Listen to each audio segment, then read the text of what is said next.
আমার ডালে দেখো একটা বড় সাদা রঙের ফুল আছে, সেই ফুলটা পেড়ে নাও। কিন্তু এই ফুল দিয়ে কি করবো? আগে পেড়েই তো দেখো না কি হয়। বাহ, ফুলটা তো খুব সুন্দর, আর কি সুন্দর সিকসিক করছে। এই ফুলটা বাড়ি নিয়ে গিয়ে পানিতে ভিজিয়ে রেখো, আর তারপর কাল সকালে তোমরা দুজন এই পানিটা খেও। সেই পানি খেলে তোমাদের দুজনের ভেতরে একজন গর্ভবতী হবে।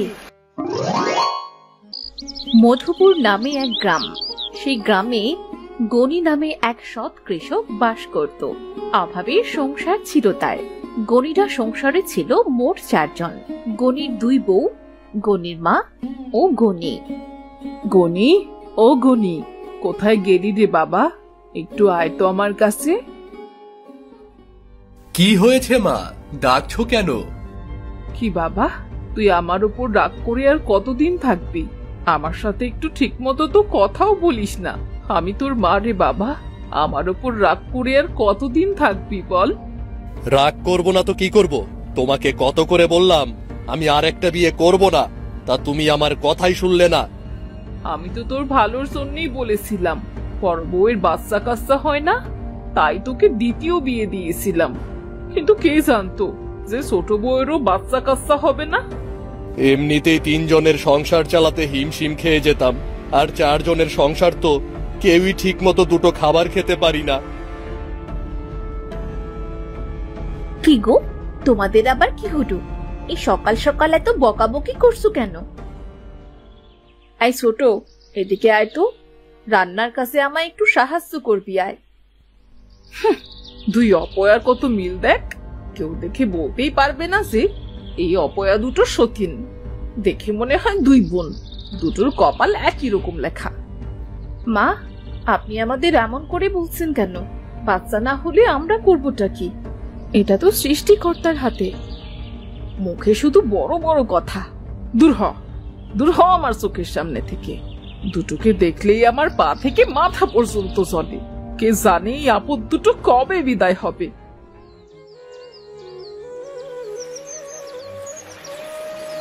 হাই বিধাতা, আমাদের সাথে কেন এমন হচ্ছে? আমরা কি কোনো দিনও মা ডাক শুনতে পারবো না? তুই এখানে? আমি তোকে সারা বাড়ি খুঁজছি। কি রে, তুই কাঁদছিস কেন? কাঁদিস না বোন, তোর চোখের পানি আমার সহ্য হয় না। কাঁদবো না তো করবোটা কি বলো? মা আমাদের মুখের উপর কেমন করে কথা বললো। এ আর নতুন কি, মা তো সবসময় এমন করেই কথা বলে। আমি আজ কতকাল ধরেই তো শুনে আসছি। শুনতে শুনতে অভ্যাস হয়ে গেছে, এখন তোরও হয়ে যাবে। দিদি, বিধাতা আমাদের কোন পাপের শাস্তি দিচ্ছে? আমরা আর কত মানুষের খারাপ কথা শুনবো বলো তো? আমি জানি না রে ছোট, বিধাতা কবে আমাদের দিকে মুখ তুলে তাকাবেন। কাঁদতে কাঁদতে আমার চোখের পানিও শুকিয়ে গেছে, এখন আর কাঁদতেও পারি না রে। রীতা আর মিতা যে লেবু গাছের নিচে বসে কাঁদছিল, সেটা ছিল মায়াবী লেবুর গাছ। লেবু গাছ এতক্ষণ 2 বউয়ের সব কষ্টের কথা শুনছিল। তখন লেবু গাছের 2 বউয়ের ওপর খুব মায়া হলো। তোমরা এমন করে কেঁদো না তো, কারো চোখের পানি যে আমি সহ্য করতে পারি না। কে কে কথা বললো? পেছন থেকে কথা না বলে সামনে এসো। বড় বউ, আমি লেবু গাছ, আমি তোমাদের সাথে কথা বলছি। তুমি লেবু গাছ হয়ে কি করে কথা বলছো? এতদিন ধরে তো তোমাকে দেখে আসছি।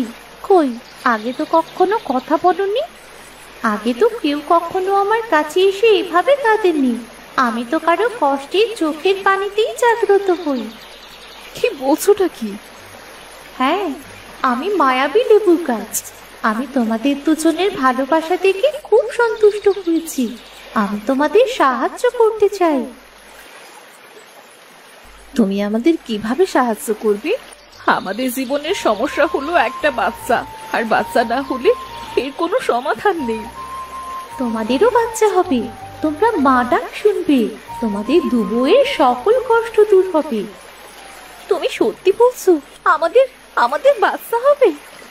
হ্যাঁ হবে, কিন্তু আমার একটা শর্ত আছে।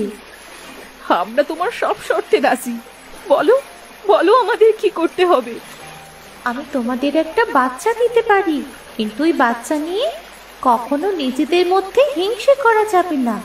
এখন যেমন মিলেমিশে আছো, তেমনি সারা জীবন মিলেমিশে থাকতে হবে। না হলে কিন্তু তা না হলে কি হবে? না হলে সেই বাচ্চা আমি আমার কাছে ফিরিয়ে নেব। না না, আমরা সারা জীবন দু বোনের মতো থাকবো, আমাদের বাচ্চাকে সুখে রাখবো। ঠিক আছে, আমার ডালে দেখো একটা বড় সাদা রঙের ফুল আছে, সেই ফুলটা পেরে নাও। কিন্তু এই ফুল দিয়ে কি করব? আগে পেরেই তো দেখো না কি হয়। বাহ, ফুলটা তো খুব সুন্দর, আর কি সুন্দর সিকসিক করছে। এই ফুলটা বাড়ি নিয়ে গিয়ে পানিতে ভিজিয়ে রেখো, আর তারপর কাল সকালে তোমরা দুজন এই পানিটা খেও। সেই পানি খেলে তোমাদের দুজনের ভেতরে একজন গর্ভবতী হবে। যে কোনো একজন গর্ভবতী হবে? হ্যাঁ, যে কোনো একজন। আবার হিংসে করে কেউ একাই খেয়ে ফেলুন না, তাহলে কিন্তু একেবারেই বাচ্চা হবে না। না না লেবু গাছ, আমরা হিংসে করব না, আমাদের জীবনে একটা বাচ্চার খুব প্রয়োজন। ঠিক আছে, তাহলে এখন বাড়ি যাও তোমরা। আর মনে রেখো, তোমাদের ব্যবহারের ওপর তোমাদের জীবনের সুখ নির্ভর করবে। তোমাকে অনেক অনেক ধন্যবাদ লেবু গাছ, তুমি আমাদের অনেক বড় উপকার করলে।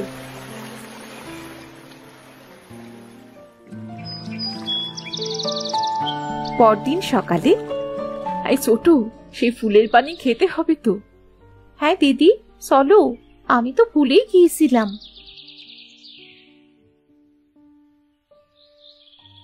ছোট, এখন বিধাতাই ভরসা, আমাদের দুজনের ভেতর বিধাতা যাকেই বাচ্চা দিক, একটা সুস্থ ও সুন্দর বাচ্চা হোক। কিছুদিন পার হবার পর ডুবোর ভেতরে বড় বউ অনুভব করলো যে সে সন্তান সম্ভাবা। তোমার আবার কি হলো এই সাত সকালে? মা, মাগো, আপনি দাদি হতে চলেছেন মা। কি কি বললে? এটা কি সত্যি? এই কথা শোনার জন্য আজ আমি এত বছর ধরে অপেক্ষা করছি।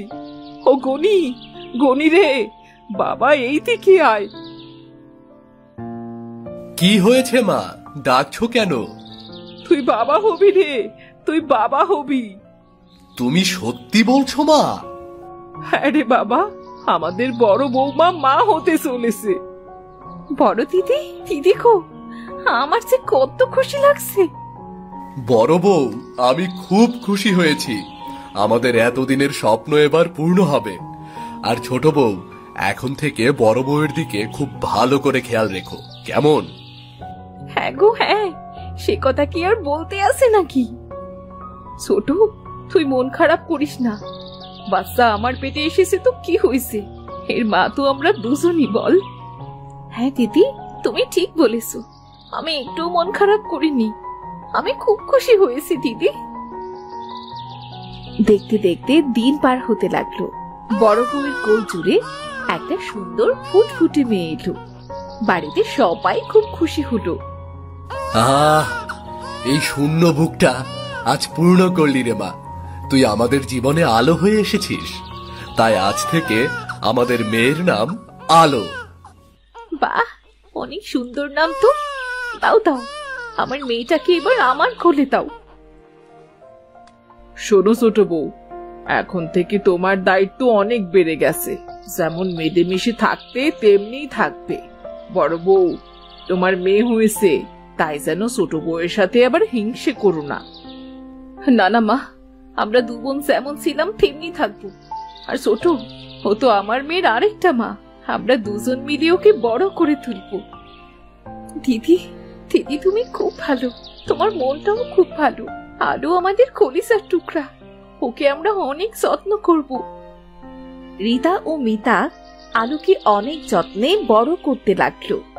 তাদের দুজনের মধ্যে কোনো হিংসে নেই, কোনো ঝগড়া বিবাদও নেই। আলো বেশ বড় হয়ে উঠল। আলো আসার পর থেকে আমাদের সংসারের সব অভাব অনটন দূর হয়ে গেছে। এখন আর আমাদের সংসারে কোনো অভাব অনটন থাকবে না। হ্যাঁ রে, আর সংসারে বাচ্চা কাচ্চা না থাকলে কি সেই সংসারে সুখ থাকে নাকি? এজন্যই তো এখন আমাদের সংসারে কোনো সুখের অভাব নেই।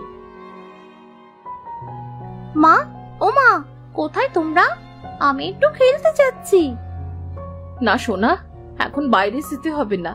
চারিদিকে পানি আর পানি, আর আকাশে কেমন মেঘ করেছে দেখতো, যে কোনো সময় বৃষ্টি চলে আসবে। আর বৃষ্টিতে ভিজলে শরীর খারাপ করবে। তোর খেলতে ইচ্ছে করছে সোনা?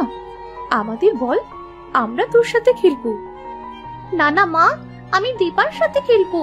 তাড়াতাড়ি চলে আসবো। যাই না মা, তোমরা তো আমার সব কথা শোনো, এটা শুনবেন না? আচ্ছা ঠিক আছে, যাও, তবে সাবধানে খেলবে। ঠিক আছে মা। আরে বা, তুই এসেছিস? তোর মা তোকে আসতে দিল? হ্যাঁ রে দীপা, আসতে দেবে না কেন? আমার মারা তো খুব ভালো। চল, আমরা গোল্লা শট খেলি কি? আরে তোর কি ভাগ্য রে, সবার একটা মা থাকে, আর তোর কি না দুটো মা। আমাদের মা তো আমাদের মারে বকে, আর তোর মারা তোকে কত ভালোবাসে। হ্যাঁ রে, আমার মারা আমাকে খুব ভালোবাসে। আমি যেটা বলি সেটাই শোনে, আর কখনো আমাকে মারা তো দূরের কথা, বকাও দেয় না। তা হ্যাঁ রে দীপা, আসলে তুই খুব সুখী। তোর কোনো জিনিসের অভাব নেই, আর ভালোবাসারও অভাব নেই। তুই দুঃখ করছিস কেন? তোর বাবা মাও তোকে অনেক ভালোবাসে রে। সবার বাবা মাই তাদের সন্তানকে খুব ভালোবাসে। আলো, চল মা, তোকে কটা ভাত খাইয়ে দিই। অনেক সময় হয়ে গেছে তুই কিছুই খাসনি। ঠিক আছে মা, চলো, আমারও বড্ড খিদে পেয়েছে। কি গো বড় বউ, তোমার মেয়েকে নিয়ে ছোট বউ অত টানাটানি করে, তা তোমার রাগ হয় না? তোমার হিংসে লাগে না বুঝি? না মা, রাগ হবে কেন? ছোট তো আলোর আরেক মা। তাছাড়া আমার আলো একসাথে তার দুই মায়ের ভালোবাসা পাচ্ছে। আমি এতদিনে বুঝতে পেরেছি, আমার ঘরে দুটো লক্ষ্মী এসেছে। তোমরা সারা জীবন এমন খুশি থাকো মা। সৃষ্টিকর্তার কাছে দোয়া করি, সারা জীবন তোমরা এভাবেই সুখী থেকো। তোমাদের দুজনের মধ্যে কোনো হিংসে নেই, কোনো ঝগড়া নেই। তোমাদের কাছে আলো খুব সুখী আছে। সবই তোমার জন্যে। তোমার জন্যই আজ আমরা এত সুখে আছি। তোমরাও খুব ভালো, আর আলো হলো তোমাদের দুই বউয়ের সুখী কন্যা।